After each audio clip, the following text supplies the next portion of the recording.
Your phone lights up. Before you even read the message, your stomach drops. Nothing obvious has happened yet.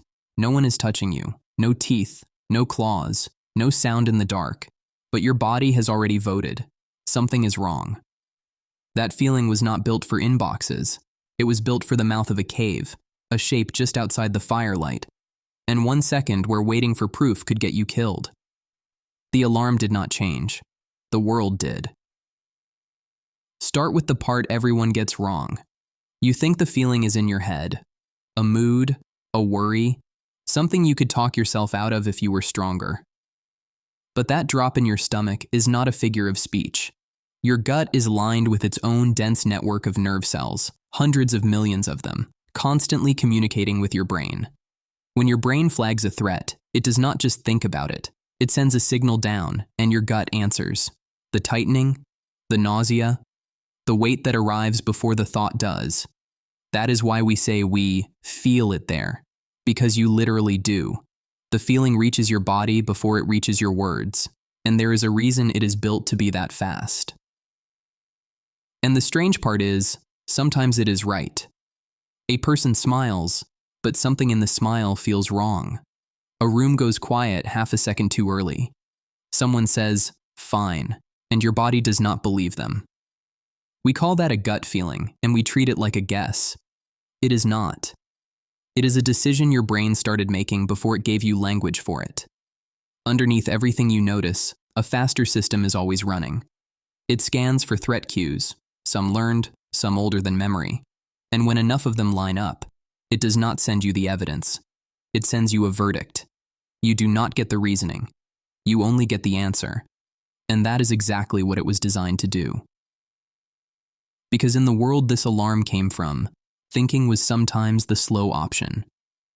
Picture the cave, the dark mouth, the cold air moving the wrong way.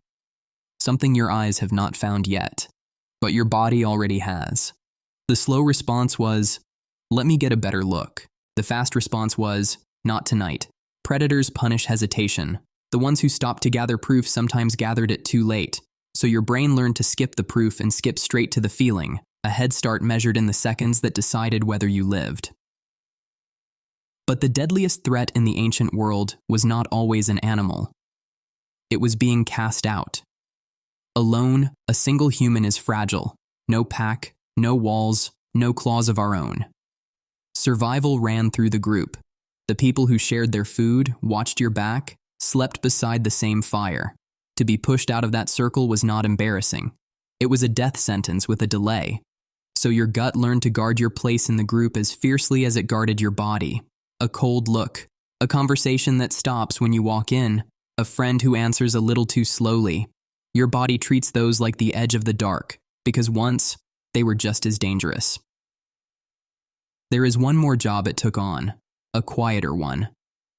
Think of the last time something turned your stomach before you could explain why. A smell that was slightly off, meat a shade too dark, a taste that made your whole body recoil. You did not run a chemical analysis. Your gut decided for you, instantly, and it decided no. Disgust is one of the oldest alarms we have. In a world with no labels, no dates, no refrigeration, the ancestor who kept eating the wrong thing did not always get another chance to learn. The reflex that makes you gag was once the difference between a bad smell and a slow death. Fast, automatic, no reasoning offered. The same signature as every other gut feeling. And for almost all of human history, these alarms were a good bet.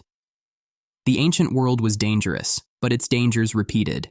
The same animals, the same terrain, the same faces, season after season, year after year.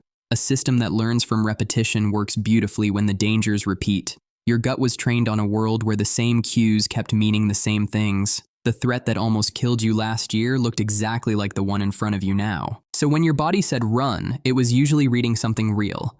The cues were genuine. The danger was genuine. The verdict was earned.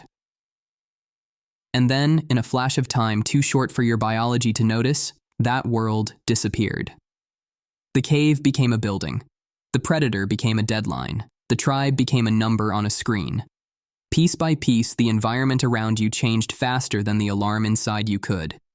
Your gut did not get the update. It is still running the same software, still scanning for danger the old way, still handing you a verdict the instant something feels off. The hardware that kept your ancestors alive is now switched on inside a world it has never seen. So it fires, constantly, at the wrong things. The unread message, the meeting invite with no subject line, the pause before someone answers you. None of these are teeth. None of them are claws. But remember what your gut learned to guard, your place in the group. So social rejection, an awkward silence, a status you might lose, all pull the same alarm that was built for predators and exile. Your brain knows an email is not a lion. That is not the problem. The problem is that the email is allowed to borrow the lion's alarm. Same drop in the stomach, same urgency, a danger that ends the moment you close the app. And that would be bad enough if these misfires were random. They are not.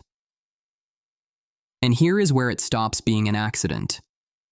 Your gut evolved to read honest cues, a real sound, a real shadow, a real change in someone's face. It assumed the signals were true, because in the ancient world, the world had no reason to lie to you. The modern world does. Notifications, headlines, feeds, alerts. Many of them are engineered specifically to trip that ancient alarm and hold you there. The red badge, the word urgent, the number ticking up. The cues are manufactured, the urgency is fake. But your gut cannot tell the difference, because it was never built for a world that would deliberately fool it. The alarm that once protected you is now a button other people know how to press. There are two things we call gut feelings. One is ancient alarm, the other is trained pattern recognition. They feel similar from the inside, but they are not the same thing. And this is why your gut is not useless now. In the right setting, that fast verdict can still be sharper than anything your slow mind can explain in time. A firefighter who suddenly orders everyone out of a building a moment before it collapses. A nurse who knows a patient is crashing before the monitors agree. A chess master who sees the right move before they can explain it. None of them are guessing. Their gut has been fed thousands of real examples, in a world that stayed consistent enough to learn. Their intuition is genuine expertise, compressed into a feeling. The gut is not broken. It is brilliant. When it is trained on the world it is actually standing in. Which leaves the question on the thumbnail. Should you trust your gut? The honest answer is, it depends entirely on where you are standing. Trust it in a kitchen you have cooked in 1,000 times. Do not trust it in a room designed to fool you. When the situation is familiar and you have real experience to draw on, listen closely. When the situation is new, abstract, or built to manipulate you, treat the feeling as a question, not a command. Your gut is not wisdom. It is not broken either.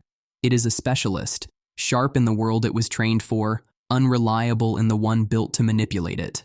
So the next time your phone lights up and your stomach drops before you have even read the words, do not treat the feeling like proof.